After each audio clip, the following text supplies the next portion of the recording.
Hey there, Pete Haskins here with another Gospel of John study here. St Pauls United Church of Christ. Awesome to have you with me. I'm back from vacation. I hardly shaved, and I'm drinking coffee. So it's great to see you, great to have you with me, and just excited to be back, and excited to be back in beautiful Menomonee Falls, Wisconsin, here at St Pauls United Church of Christ. And great having you with me. So grab a cup of Joe and get your Bible and get ready to learn a couple interesting things about Gnosticism and the book of John and some of Christ's teachings from a different angle. Great having you with me here. This is going to be the story from the 5th chapter of John, as it starts out here with Jesus healing this guy who's been next to this pool of water for 38 years, and he can't find any healing, can't even get there, blah blah blah. But I digress. Let me get to the actual story before I give it away. Alright, so starts here, first verse in chapter 5 of John. Soon another feast came around, and Jesus was back in Jerusalem. Near the sheep gates in Jerusalem there was a pool, in Hebrew called Bethzatha, with 5 alcoves. Hundreds of sick people, blind, crippled, paralyzed, were in these alcoves. One man had been an invalid there for 38 years. When Jesus saw him stretched out by the pool, he knew how long he had been there, and he said, "Do you want to get well?" The sick man said, "Sir, when the water is stirred," remember that word, we'll be getting to that here in just a minute. "When the water is stirred, I don't have anybody to put me in the pool. By the time I get there, somebody else is already in." Jesus said, "Get up, take your bedroll, start walking." The man was healed on the spot. He picked up his bedroll and walked off.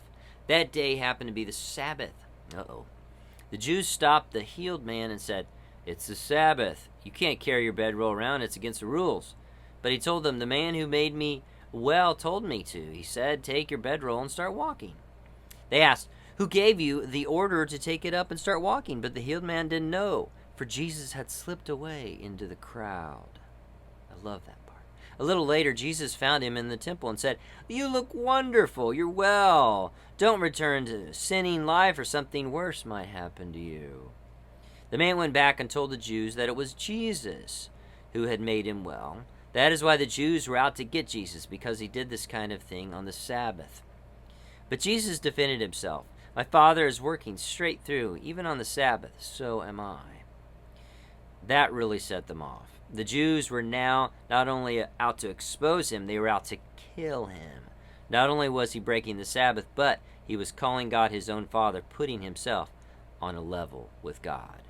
Man, that made them mad. Woo! All right. Got my candle lit here. We'll put it up here next to all my little knickknacks. Got Bernie, got Grogu over there. Got some other people up here.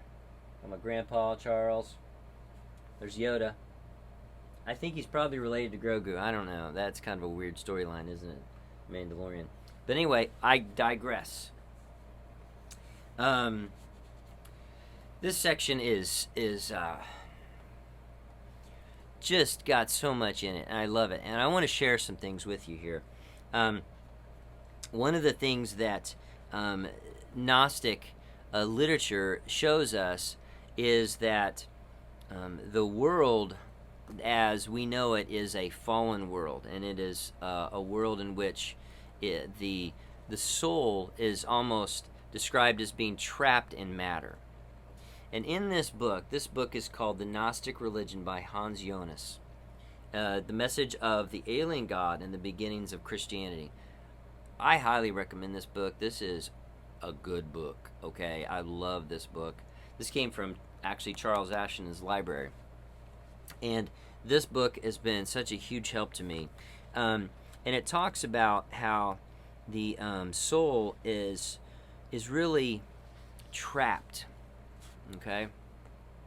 and how we feel and as if we're an alien in this world, how we don't fit in. You know what I'm saying? How we don't fit into this world sometimes, and we feel oddly present.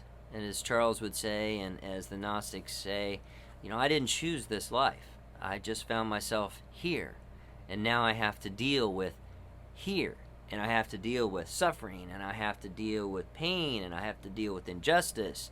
And I have to deal with prejudice. And I have to deal with being hungry and starving or being thirsty or all these things. We don't choose to be here. The soul is almost trapped in matter. Let me read this section here from Hans Jonas. The fall, as you know, the fall in terms of Adam and Eve, is a pre-cosmic one, he writes, and one of its consequences is the world itself. Another, the condition of fate of the individual souls in the world. And here he quotes, "The soul once turned toward matter, she became enamored by it. And burning with the desire to experience the pleasure of the body, she no longer wanted to disengage herself from it. Thus the world was born. From that moment the soul forgot herself. She forgot her original habitation, her true center, her eternal being." So, this is definitely not traditional Christian lingo, as we say. This is definitely a Gnostic angle toward this. Well, I want to bring this up because it talks about this in this. If you look at this story in the first few verses in chapter 5 of John, it references that. So the body is, the soul rather, is encompassed in this body. And it's almost as if we're trapped here. And we have to be awakened to that. And we have to work on being reminded. We need to work on working ourselves out of this slumber, this sleep. And in Gnostic literature, it talks about this sense of slumber and sleep and drunkenness and an intoxication which overcomes us and overwhelms the soul. One of the quotes which I want to read to you is just a short sentence here that Hans Jonas writes here. "The soul slumbers in matter. The soul slumbers in matter." So, one of the things that Jesus, and for the Mandean Gnostics, it was John. You have to understand that some of this Gnostic literature, they believe that John was the true Christ. And all through the book of John, it's a different John, but all through the book of John, references, and right after this section in chapter 5, there's a long reference to John the Baptist, how he was great, but he wasn't Jesus. The book of Luke makes specific points to point out how much better Jesus is than John. So there was a lot of stuff going on there, and we can go on and talk about that, but right now I don't want to talk so much about John, but I want to talk about how this idea that Jesus is the one that comes to us from the great beyond, from the original place where God dwells, and is the revealer, is the one who awakens us.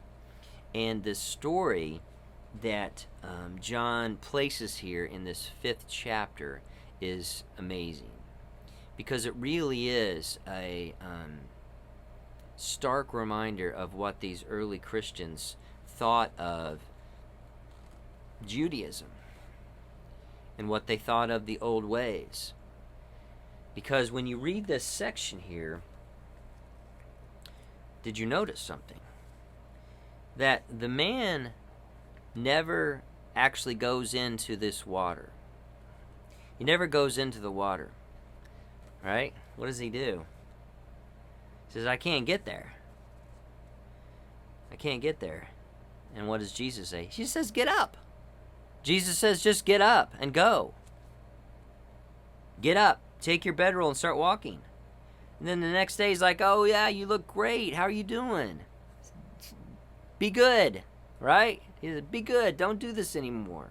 You put yourself in this. So in other words, the man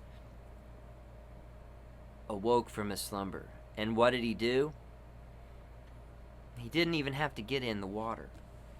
Okay? I want to read to you a definition of one of the key words in Gnostic literature. It's used quite a bit in just Gnostic literature. Turbid water or troubled water. That's the same water that is in this story. The water is stirred. It is a troubled water. Okay? So it says it right there.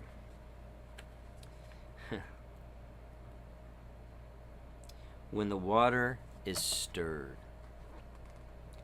Troubled water, the original matter of the world of darkness with which the living water mingled. So the living water, this is what Christ talks about. I'm the living water. The living water that came from God mingled with this troubled, turbid water.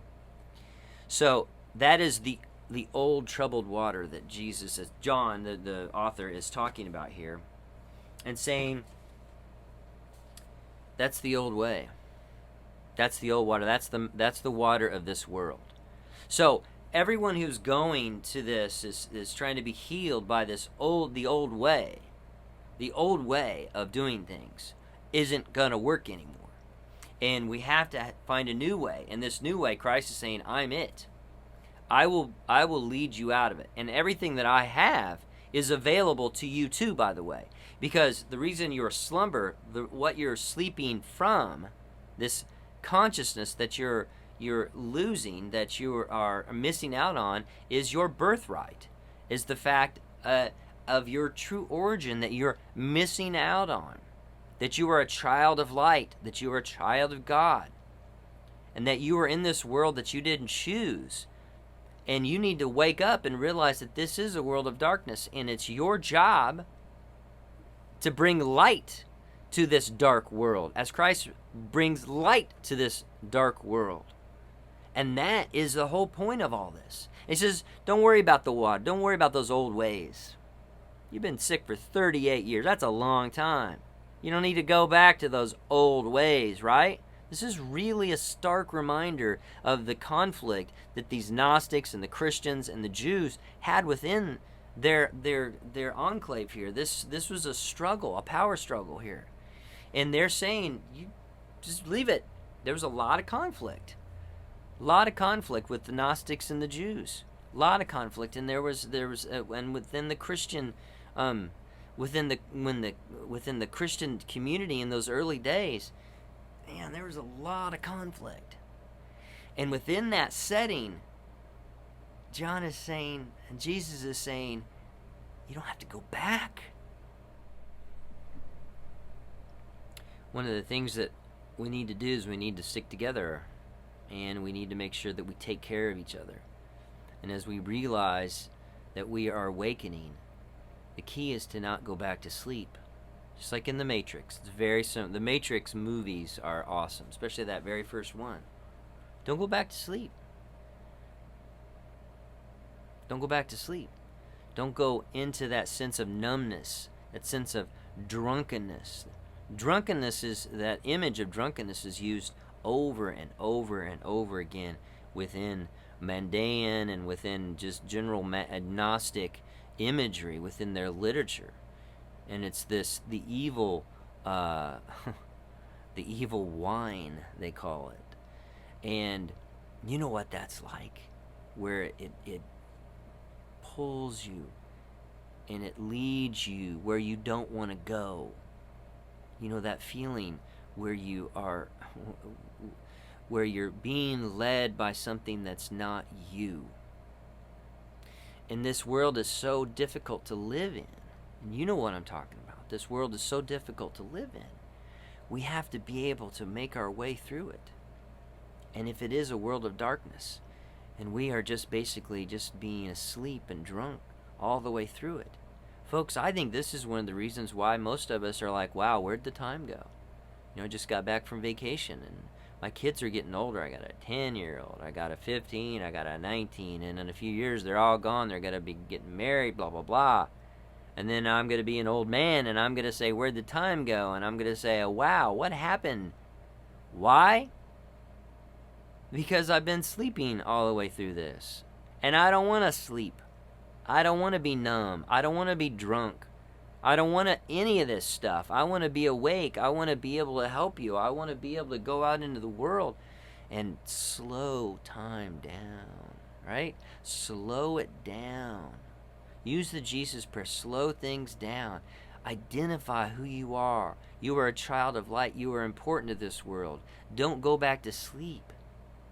You know, when you get the urge to pray, when you have the idea, hey, I should pray, you need to do it right then.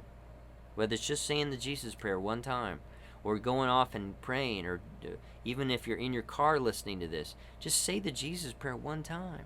That's all it takes. You've got to fight this, you know. You've got to fight the darkness. You've got to fight this going back to sleep and this drunkenness. You can't let the world pull you down. You need to go into this new sense of where the light is in your world. And you have to fight it. And it does take efforts. But there are people out there, like you. The Gnostics called a tribe. Right? Let me find the